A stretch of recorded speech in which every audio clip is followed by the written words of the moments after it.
तो ये जो हमने यहाँ प्रेस किया है था, तो जो हमने ये प्रेस किया है था, प्रेस किया तो ट्राइजेमाइनर की जो ब्रांच है मैक्सिलरी और मैंडिबुलर।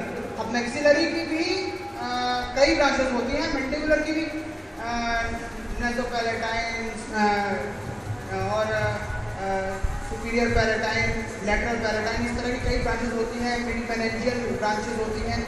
तो ये सब ब्रांचेस जो है उसी मैक्सिलरी ब्रांच से जाती है। तो मैक्सिलरी और मैंडिबुलर दोनों ब्रांचेस तक जो है नियंत्रण होता है और इस प्रकार से ये कैंप का है।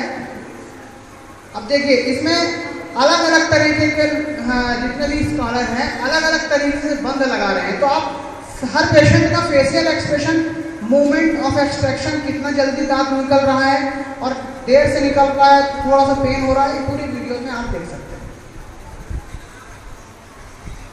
अब इसमें देखिए किसी भी शल्य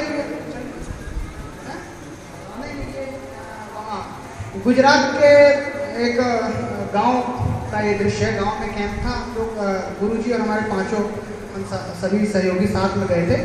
एक कैंप में लगभग 400 पेशेंट हुए और वहीं पर हम लोगों ने 10 बत्तीसी बनाई।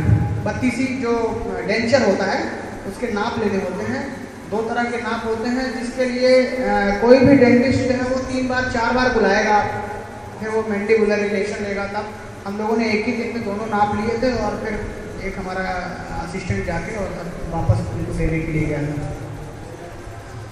अब देखिए किसी भी शल्य क्रिया में 3 कर्म होते हैं, पूर्व कर्म, प्रधान कर्म और पश्चात कर्म। पूर्व कर्म में यही देखिए, आप फील्ड में उतरेंगे, हम यहाँ किसी कंपटीशन के लिए नहीं बैठे हैं, लेकिन फिर भी लोग आपसे कंपटीशन करेंगे। तो आपको कुछ चीज़ें बहुत ध्यान रखनी पड़ेंगी। You have to maintain your sophistication. आपको सोफिस्टिकेटेड होना पड़ेगा। हाइजीन का ध्यान रखना पड़ेगा। मास्क और ग्लव्स पहन के रखने पड़ेंगे। इंस्ट्रूमेंट स्टरलाइज ऑटोक्लेव करके रखना पड़ेगा और इस प्रकार की चीज़ें। और कॉम्प्लिकेशंस यदि हो तो उसके लिए भी पहले से आपके पास, क्योंकि ब्लीडिंग हो सकती है ना, इस प्रकार की चीज़ें आपको रखनी पड़ेगी पहले से। तो पूर्व कर्म में सभी आवश्यक सामग्रियाँ और जो ध्यान रखने वाली चीज़ें। प्रधान कर्म में देखिए ये बहुत अच्छा उदाहरण है। इसकी बहुत उम्र नहीं है, बच्ची है, बच्चे लेकिन चले